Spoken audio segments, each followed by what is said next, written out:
Hi, welcome to the Spine MDT.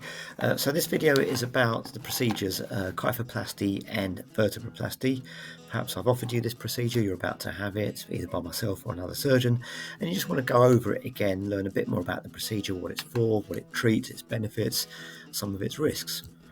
This is part of a series of videos on my YouTube channel, each about the different procedures I do and other useful information about back pain and spine care. So please subscribe to the channel for more useful information.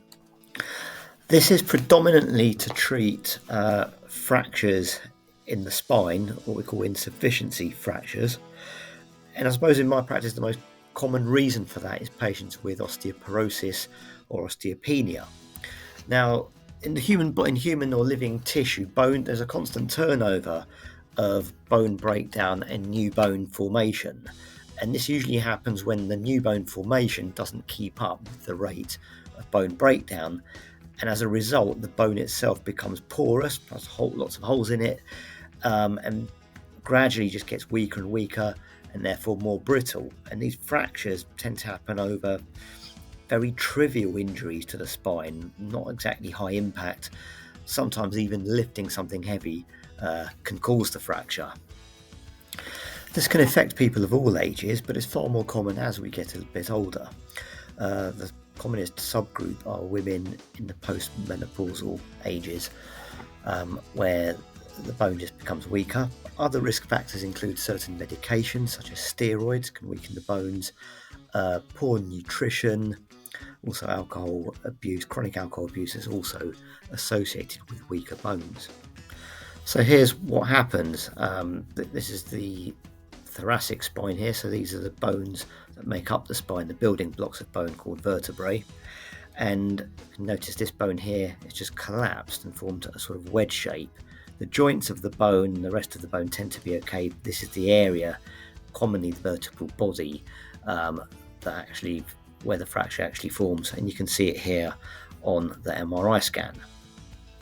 Now, most patients with insufficiency fractures tend to improve, about 85% of them or so tend to improve in terms of symptoms and pain within 6 weeks or so. So in that first few weeks, I don't tend to offer anything invasive unless the pain is intractable, it's just not improving, the patients are really suffering with it and can't mobilize.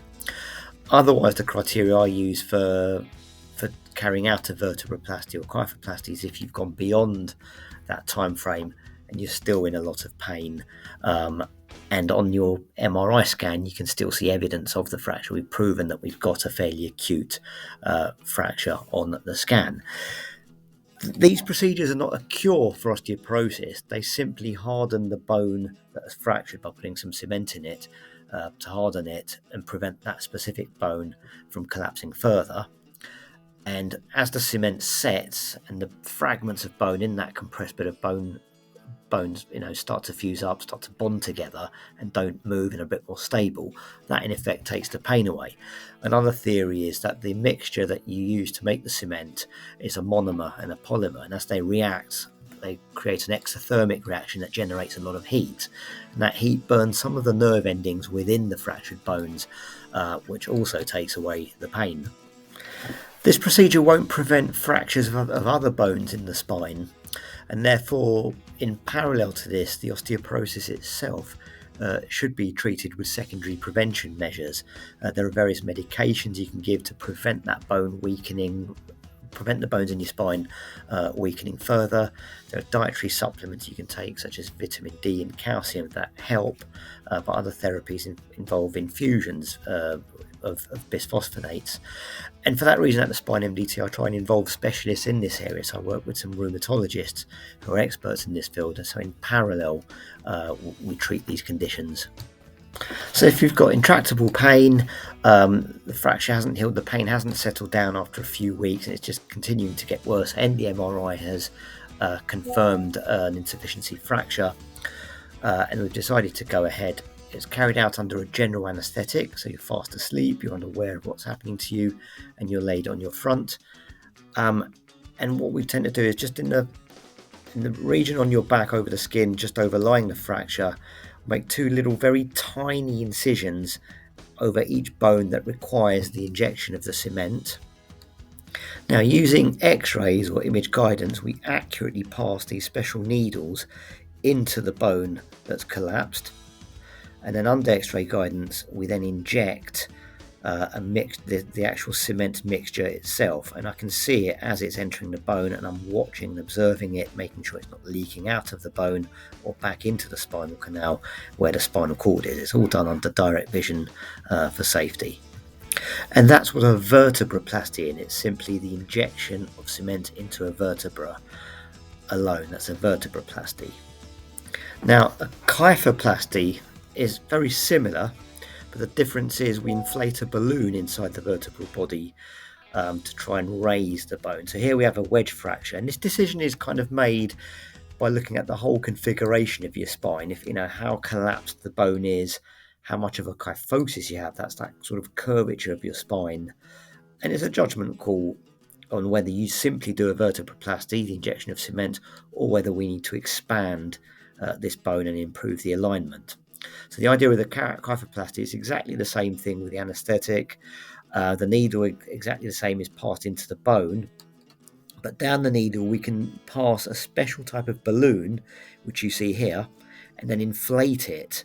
So as you inflate this balloon, it just lifts up these bones to try and re-expand that vertebral body.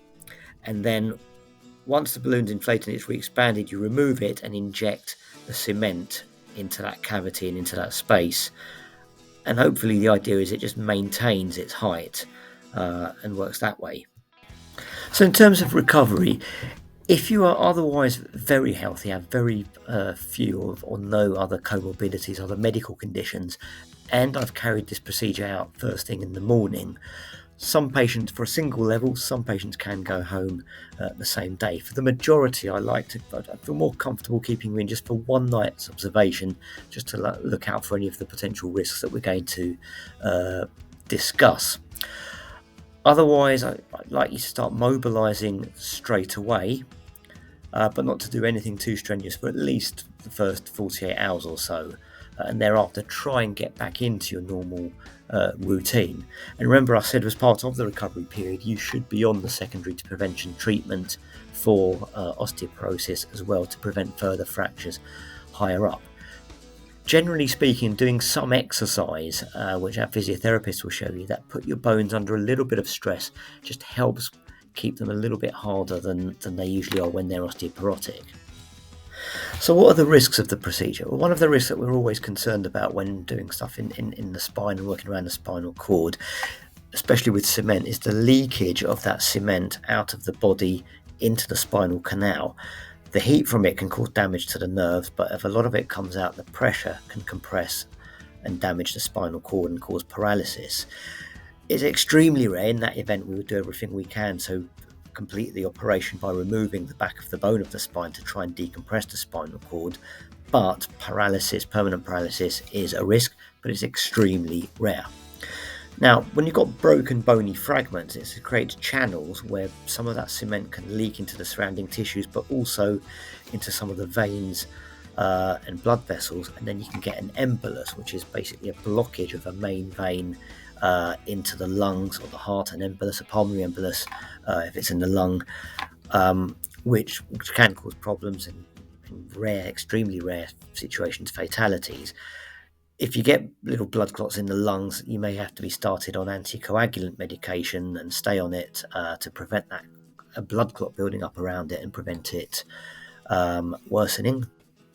Other quoted risks are during passing the needle through into the spine, it can pierce the front end of the bone and hit a major blood vessel, and that can cause a risk to life. I think what's quoted is around 1 in 10,000 or so. Again, we do these under x-ray guidance or image guidance, so you can accurately see the tip of the needle, and you always stop short of the end of the bone, so that's extremely rare. Then there are the general risks of having an operation, such as infection, around up to 4% or so. Usually that can be treated with antibiotics. Very rarely do you have to go back in and wash the wound out. There's also the risks of positioning patients, so pressure sores on the skin or the eyes. And then what's risk of death from anaesthesia, as with any operation, is around 1 in 250,000 patients. So again, it's extremely rare. So overall, it's a minimally invasive procedure with a very quick recovery time and actually relatively low risk. It's a fairly safe procedure overall that can be quite effective in treating the pain one gets from osteoporotic fractures. I've left some links below for my blog page. Please visit it, which covers some of the operations I do, as well as some useful information about spine disease, back pain, and spine care. There's also my YouTube channel. Again, I've got a link below about the different operations I do and other videos about spine care and back pain. I've also left a link below for the British Association of Spine Surgeons page on compression fractures, vertebroplasty and kyphoplasty for more detailed information.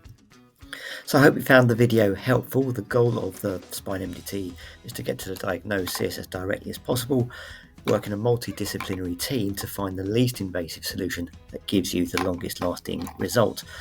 Please visit our website, find out more about our packages of care, our one-stop spine clinic, and we'll be very happy to help you.